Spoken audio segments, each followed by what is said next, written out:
तीसरी दोपहर। शीर्षक मानिक मुल्ला ने नहीं बताया। हम लोग सुबह सोकर उठे तो देखा कि रात ही रात सहसा हवा बिल्कुल रुक गई है और इतनी उमस है कि सुबह 5 बजे भी हम लोग पसीने से तर थे। हम लोग उठकर खूब नहाए मगर उमस इतनी भयानक थी कि कोई भी साधन काम ना आया। पता नहीं ऐसी उमस इस शहर के बाहर भी कहीं होती है या नहीं, पर यहाँ तो जिस दिन ऐसी उमस होती है उस दिन सभी काम रुक जाते हैं। सरकारी दफ्तरों में क्लर्क काम पर नहीं जा पाते, सुपरिटेंडेंट बड़े बाबुओं को डांटते हैं, बड़े बाबू छोटे बाबुओं पर खींच उतारते हैं, छोटे बाबू चपरासियों से बदला निकालते हैं और चपरासी गालियाँ देते हुए पानी पिलाने वालों से, भिस्तियों से और मालियों से उलझ जाते हैं। दुकानदार माल ना बेचकर ग्राहकों को खिसका देते हैं और रिक्शे वाले इतना किराया मांगते हैं कि सवारियां परेशान होकर रिक्शे ना करें। और इन तमाम सामाजिक उथल पुथल के पीछे कोई ऐतिहासिक द्वंद्वात्मक प्रगति का सिद्धांत ना होकर केवल तापमान रहता है। टेम्परेचर, उमस 112 डिग्री फ़ारेनहाइट। लेकिन इस उमस के बावजूद मानिक मुल्ला की कहानियाँ सुनने का हम लोगों से छूट नहीं पाता था। अतः हम सब के सब नियत समय पर वहीं इकट्ठा हुए और मिलने पर सब में यही अभिवादन हुआ, आज बहुत उमस है। हाँ जी, आज बहुत उमस है। ओफो। सिर्फ प्रकाश जब आया और उससे सबने कहा कि आज बहुत उमस है तो फ़लसफ़ा छांटते हुए अफलातून की तरह मुंह बनाकर बोला, मेरी इस झल्लाहट भरी टिप्पणी के लिए क्षमा करेंगे क्योंकि पिछली रात उसने मार्क्सवाद के सवाल पर मुझे नीचा दिखाया था और सच्चे संकीर्ण मार्क्सवादियों की तरह से झल्ला उठा था और मैंने तय कर लिया था कि वह सही बात भी करेगा तो मैं उसका विरोध करूँगा। बहरहाल प्रकाश बोला, भाई जी, उमस हम सभी की ज़िंदगी में छाई हुई है, उसके सामने तो यह कुछ नहीं है।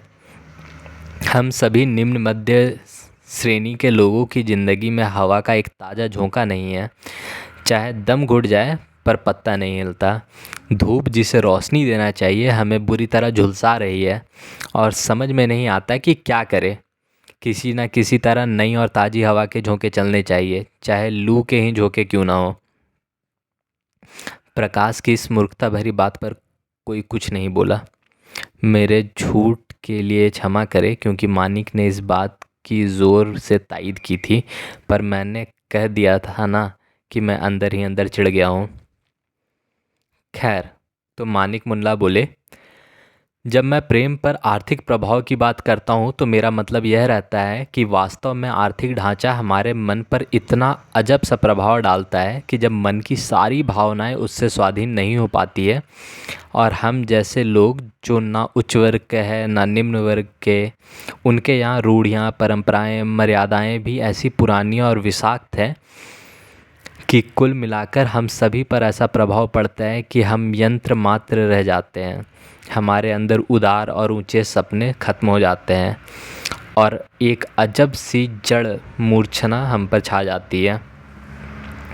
प्रकाश ने जब इसका समर्थन किया तो मैंने इनका विरोध किया और कहा, लेकिन व्यक्ति को तो हर हालत में ईमानदार बना रहना चाहिए, यह नहीं कि टूटता फूटता चला जाए।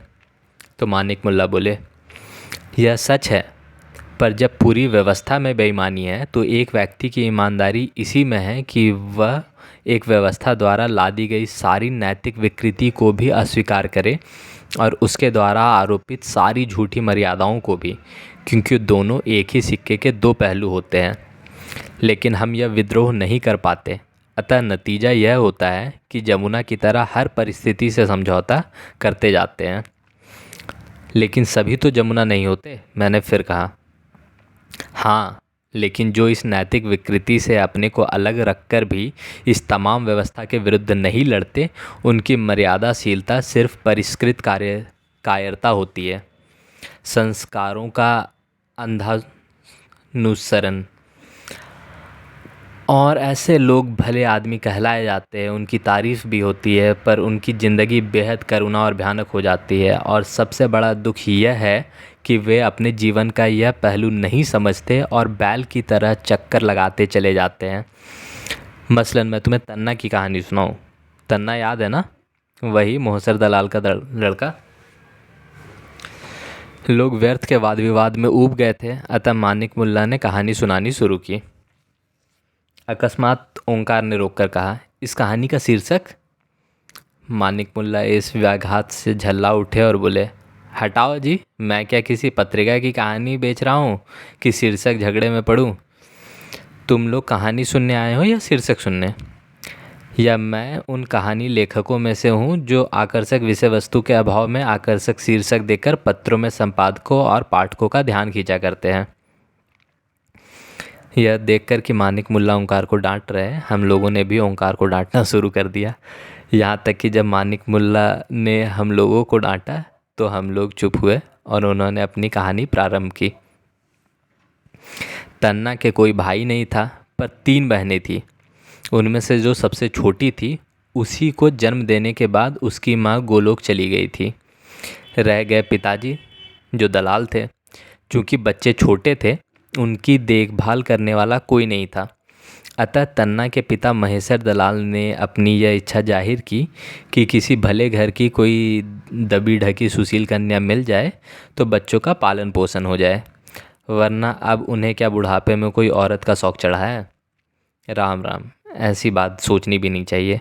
उन्हें तो सिर्फ बच्चों की फिक्र है, वरना अब तो बचे खुचे दिन राम के भजन में हैं और गंगा स्नान में काट देने हैं। रही तन्ना की माँ, सो तो देवी थी, स्वर्ग चली गई। महेश्वर दलाल पापी थे, सो रह गए। बच्चों का मुंह देखकर कुछ नहीं करते, वरना हर द्वार जाकर बाबा काली कमली वाले की भंडारों में दोनों जून भोजन करते और लोक परलोक सुधारते। लेकिन मोहल्ले भर की बड़ी बूढ़ी औरतें ऐसी कोई सुशील कन्या ना जुटा पाई जो बच्चों का भरण पोषण कर सके। अंत में मजबूर होकर महेश्वर दलाल एक औरत को सेवा टहल और बच्चों के भरण पोषण के लिए ले आए। उस औरत ने आते ही पहले महेश्वर दलाल के आराम की सारी व्यवस्था की। उनका पलंग, बिस्तर, हुक्का चिलम ठीक किया। उसके बाद तीनों लड़कियों के चरित्र और मर्यादा की कड़ी जांच की और अंत में तन्ना की फिजूल खर्ची रोकने की पूरी कोशिश करने लगी। बहरहाल उसने तमाम बिखरती हुई गृहस्थी को बड़ी सावधानी से संभाल लिया। अब उसमें अगर तन्ना और उनकी तीनों बहनों को कुछ कष्ट हुआ तो इसके लिए कोई क्या करे। तन्ना की बड़ी बहन घर का कामकाज, झाड़ू बुहार, चौका बर्तन किया करती थी। मंझली बहन, जिसके दोनों पाँवों की हड्डियां बचपन से ही खराब हो गई थी, या तो कोने में बैठी रहती थी या आंगन भर में घिसल घिसल कर सभी भाई बहनों को गालियां देती रहती थी। सबसे छोटी बहन पंचम बनिया के यहाँ से तंबाकू, चीनी, हल्दी, मिट्टी का तेल, मंडी से अदरक, नींबू, हरी मिर्च, आलू और मूली वगैरह लाने में व्यस्त रहती थी। तन्ना सुबह उठकर पानी से सारा घर धोते थे, बांस में झाड़ू बांधकर घर घर का जाला पोंछते थे, हुक्का भरते थे। इतने में स्कूल का वक्त हो जाता था। लेकिन खाना इतनी जल्दी कहाँ से बन सकता था, अतः बिना खाए ही स्कूल चले जाते थे। स्कूल से लौटकर आने पर उन्हें फिर शाम के लिए लकड़ी चीरनी पड़ती थी, बुरादे की अंगूठी भरनी पड़ती थी, दिया बत्ती करनी पड़ती थी। बुआ, उस औरत को सब बच्चे बुआ कहकर कहा करे, यह महेश्वर दलाल का हुक्म था। तो बुआ का बदन भी अक्सर दबाना पड़ता था, क्योंकि बेचारी काम करते करते थक जाती थी। और जब तन्ना चबूतरे के सामने लगी हुई म्यूनसिपालिटी के लालटेन के मंद मधुर प्रकाश में स्कूल का काम किया करते थे, घर में लालटेन एक ही थी और वह बुआ के कमरे में जलती बुझती रहती थी। तन्ना का दिल कमज़ोर था, अतः तन्ना अक्सर माँ की याद करके रोया करते थे और उन्हें रोते देखकर बड़ी और छोटी बहन भी रोने लगती थी और मंझली अपने दोनों टूटे पैर पटककर उन्हें गालियाँ देने लगती थी और दूसरे दिन वह बुआ से या बाप से शिकायत कर देती थी। और बुआ माथे में आलता बिंदी लगाते हुए रोती हुई कहती थी, इन कमबख्तों को मेरा खाना पीना, उठना बैठना, पहनना उड़ना अच्छा नहीं लगता। पानी पी पी कर कोसते रहते हैं। आखिर कौन तकलीफ़ है इन्हें? बड़े बड़े नवाब के लड़के ऐसे नहीं रहते हैं जैसे तन्ना बाबू बुल्ला बना के पार्टी पार्के छैल चिकनियों की तरह घूमते हैं। और उसके बाद महेश्वर दलाल की परिवार की मर्यादा कायम रखने के लिए तन्ना को बहुत मारना पड़ता था। यहाँ तक कि तन्ना की पीठ में नील उभर आती थी और बुखार चढ़ जाता था और दोनों बहनें डर के मारे उनके पास जा नहीं पाती थी और मंझली बहन मारे खुशी के आंगन भर में घिसलती फिरती थी और छोटी बहन से कहती थी, खूब मार पड़ी। अरे अभी क्या, राम चाहे तो एक दिन पैर टूटेंगे, कोई मुंह में दाना डालने वाला नहीं रह जाएगा। अरे चल, मेरी चोटी तो कर दे, आज खूब मार पड़ी है तन्ना को। इन हालातों में जमुना की माँ ने तन्ना को बहुत सहारा दिया। उनके यहाँ पूजा पाठ अक्सर होता रहता था और उसमें वो 5 बंदर और 5 कुंवारी कन्याओं को खिलाया करती थी। बंदरों में तन्ना और कन्याओं में उनकी बहनों को आमंत्रण मिलता था और जाते समय बुआ साफ साफ कह देती थी कि दूसरों के घर जाकर नदीदों की तरह नहीं खाना चाहिए, आधी पूड़ियाँ बचा कर ले आनी चाहिए। वे लोग यही करते थे और चूंकि पूड़ी खाने से मैदा खराब हो जाता है, अतः बेचारी बुआ पूड़ियाँ अपने लिए रखकर रोटी बच्चों को खिला देती। तन्ना को अक्सर किसी न किसी बहाने जमुना बुला लेती थी और अपने सामने तन्ना को बिठाकर खाना खिलाती थी। तन्ना खाते जाते थे और रोते जाते थे, क्योंकि यद्यपि जमुना उनसे छोटी थी, पर पता नहीं क्यों ऐसे देखते ही तन्ना को अपनी माँ की याद आ जाती थी और तन्ना को रोते देखकर जमुना के मन में भी ममता उमड़ पड़ती थी और जमुना घंटों बैठकर उनसे सुख दुख की बातें करती रहती। होते होते यह हो गया कि तन्ना के लिए कोई था तो जमुना थी, और जमुना को 24 घंटा अगर किसी की चिंता थी तो तन्ना की। अब इसी को आप प्रेम कह ले या कुछ और। जमुना की माँ से बात छिपी नहीं रही, क्योंकि अपनी उम्र में वे भी जमुना ही रही होंगी, और उन्होंने बुलाकर जमुना को बहुत समझाया और कहा कि तन्ना वैसे बहुत अच्छा लड़का है, पर नीच गोत का है और अपने ख़ानदान में अभी तक अपने से ऊंचे गोत में ही ब्याह हुआ है। पर जब जमुना बहुत रोई और उसने 3 दिन तक खाना नहीं खाया, तो उसकी माँ ने आधे पर तोड़कर लेने का निर्णय किया। यानी उन्होंने कहा कि अगर तन्ना घर जमाई बनना पसंद करे तो इस प्रस्ताव पर गौर किया जा सकता है। पर जैसा पहले ही कहा जा चुका है कि तन्ना थे ईमानदार आदमी, और उन्होंने साफ कह दिया कि पिता कुछ भी हो, आखिरकार पिता है, उनकी सेवा करना उनका धर्म है। वे घर जमाई जैसी बात कभी सोच भी नहीं सकते। इस पर जमुना के घर में काफ़ी संग्राम मचा, पर अंत में जीत जमुना की माँ की रही कि जब दहेज होगा तब ब्याह करेंगे, नहीं लड़की कुंवारी रहेगी। रास्ता नहीं सूझेगा तो लड़की पीपल से ब्याह देंगे, पर नीचे गोत वालों को नहीं देंगे। जब यह बात महेश्वर दलाल तक पहुंची तो उनका खून उबल उठा और उन्होंने कहा, कहाँ है तन्ना? मालूम हुआ मैच देखने गया है। तो उन्होंने चीख मार कर कहा ताकि जमुना के घर तक सुनाई दे, आने दो आज हरामजादे को, खाल ना उधेड़ दी तो नाम नहीं। लकड़ी के ठूठ को साड़ी पहनाकर नौबत बजवा कर ले आऊँगा, पर उनके यहाँ लड़के का ब्याह नहीं करूँगा जिनके यहाँ। और उसके बाद उनके यहाँ का जो वर्णन महेश्वर दलाल ने किया उसे जाने ही दीजिए। बहरहाल बुआ ने 3 दिन तक खाना नहीं दिया और महेश्वर ने इतना मारा कि मुंह से खून निकल आया। और तीसरे दिन भूख से व्याकुल तन्ना छत पर गए तो जमुना की माँ ने उन्हें देखते ही झट से खिड़की बंद कर ली। जमुना छज्जे पर धोती सुखा रही थी। क्षण भर इनकी ओर देखती रही, फिर चुपचाप बिना धोती सुखाए नीचे उतर गई। तन्ना चुपचाप थोड़ी देर उदास खड़े रहे और फिर आंखों में आंसू भरे नीचे उतर आए और समझ गए कि उनका जमुना पर जो भी अधिकार था वह खत्म हो गया। और जैसा कहा जा चुका है कि वे ईमानदार आदमी थे, अतः उन्होंने कभी इधर का रुख भी ना किया। हालांकि उधर देखते ही उनकी आंखों में आंसू छलक जाते थे और लगता था जैसे गले में कोई चीज़ फंस रही हो, सीने में कोई सूजा चला रहा हो। धीरे धीरे तन्ना का मन भी पढ़ने से उचट गया और वे FA के पहले साल में ही फेल हो गए। महेश्वर दलाल ने उन्हें फिर खूब मारा। उनकी मंजली बहन खुश होकर अपने लुंज पुंज पैर पटकने लगी। और हालांकि तन्ना खूब रोए और दबी जबान इसका विरोध भी किया, पर महेश्वर दलाल ने उनका पढ़ना लिखना छुड़ाकर उन्हें RSS में भर्ती करा दिया और वे स्टेशन पर डाक का काम करने लगे। उसी समय महेश्वर दलाल की निगाह में एक लड़की। यहाँ पर मैं यह साफ कह दूँ कि या तो कहानी की विषय वस्तु के कारण हो या उस दिन की सर्वग्रासी उमस के कारण, लेकिन उस दिन मानिक मुल्ला की कथा शैली में वह चटपटापन नहीं था जो पिछली 2 कहानियों में था। अजब ढंग से नीरस शैली में विवरण देते चले जा रहे थे और हम लोग भी किसी तरह ध्यान लगाने की कोशिश कर रहे थे। उमस बहुत थी, कहानी में भी, कमरे में भी। खैर, तो उसी दिन महेश्वर दलाल की निगाह में एक लड़की आई जिसके बाप मर चुके थे। माँ की अकेली संतान थी। माँ की उम्र चाहे कुछ भी रही हो, पर देखकर यह कहना कठिन था कि माँ बेटी में कौन 19 है कौन 20। कठिनाई एक थी, लड़की इंटर के इम्तहान में बैठ रही थी। हालांकि उम्र में तन्ना से बहुत छोटी थी, लेकिन मुसीबत यह थी कि उस रूपवती विधवा के पास ज़मीन जायदाद काफ़ी थी। ना कोई देवर था, ना कोई लड़का। अतः उसकी सहायता और रक्षा के ख्याल से तन्ना को इंटरमीडिएट पास बताकर महेश्वर दलाल ने उसकी लड़की से तन्ना की बात पक्की कर ली, मगर इस शर्त के साथ कि शादी तब होगी जब महेश्वर दलाल अपनी लड़की को निपटा लेंगे, और तब लड़की पढ़ेगी नहीं। चूँकि लड़की की ओर से भी सारा इंतज़ाम महेश्वर दलाल को करना था, अतः वे 11 बजे रात तक लौट पाते थे, और कभी कभी रात को भी वहीं रह जाना पड़ता क्योंकि लड़ाई चल रही थी और ब्लैकआउट रहता था। लड़की का घर उसी मोहल्ले की दूसरी बस्ती में था, जिसमें दोनों तरफ फाटक लगे थे, जो ब्लैकआउट में 9 बजते ही बंद हो जाते थे।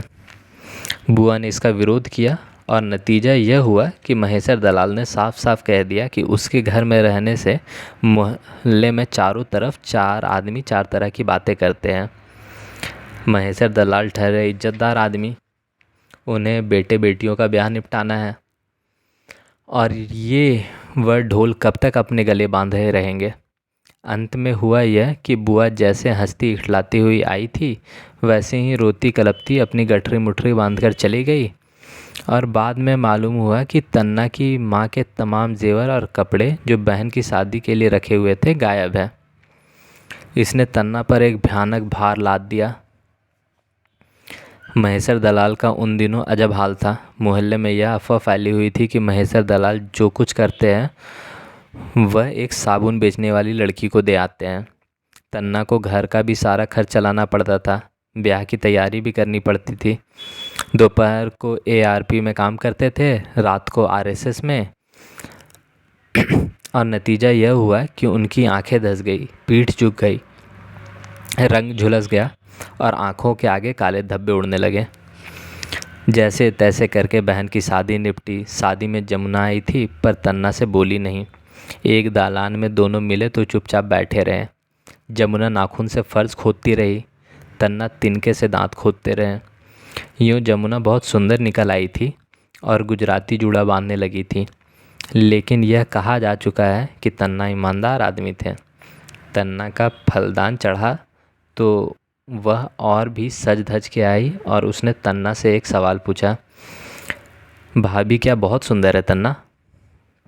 हाँ, तन्ना ने सहज भाव से बतला दिया तो रुनते गले से बोली, मुझसे भी?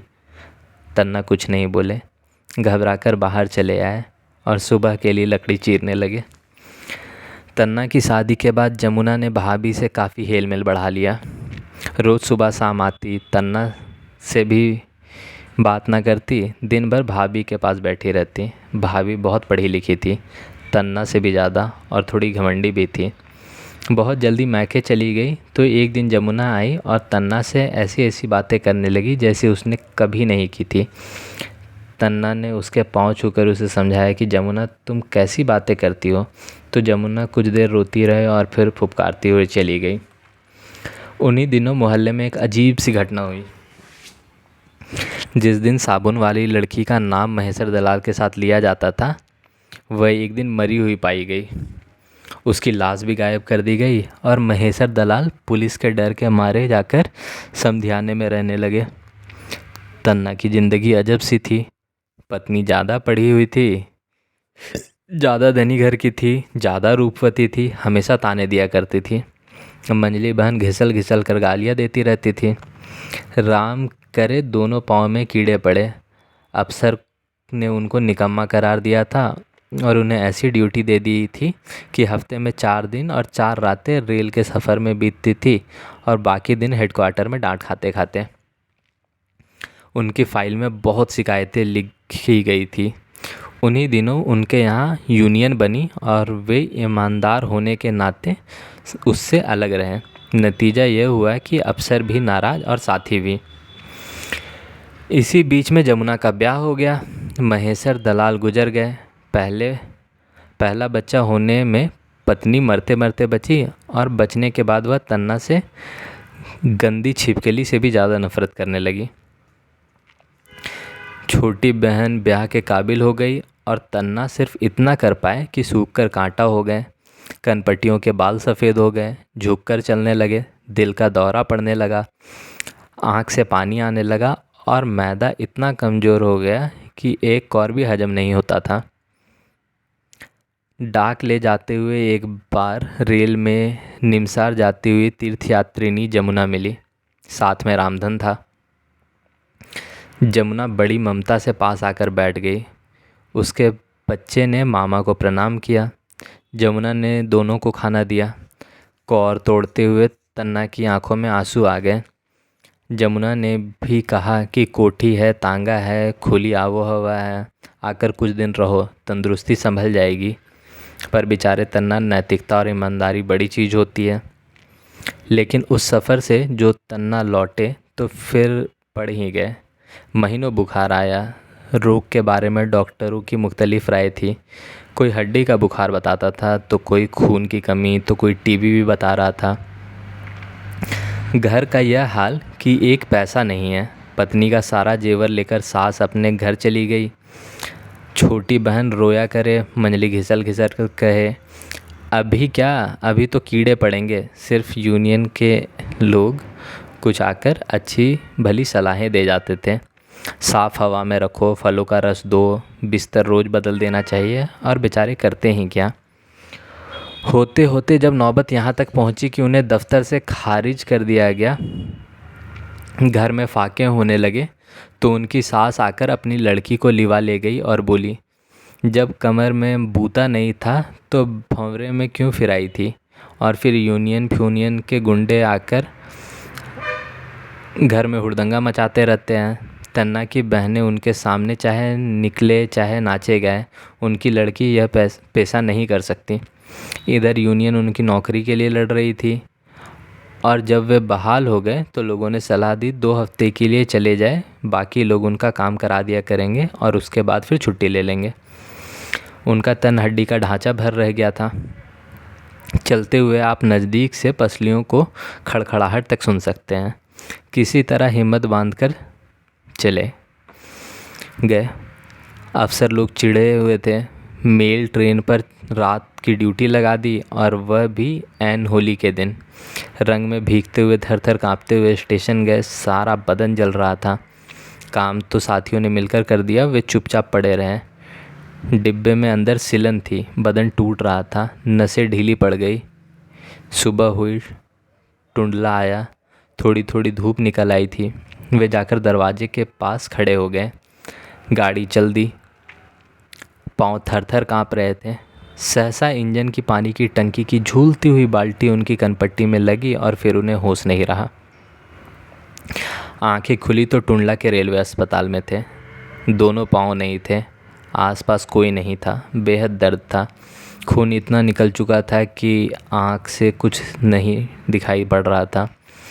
सोचा किसी के बुलावे, तो मुंह से जमुना का नाम निकला, फिर अपने बच्चे का, फिर बापू महेसर का, और फिर चुप हो गए।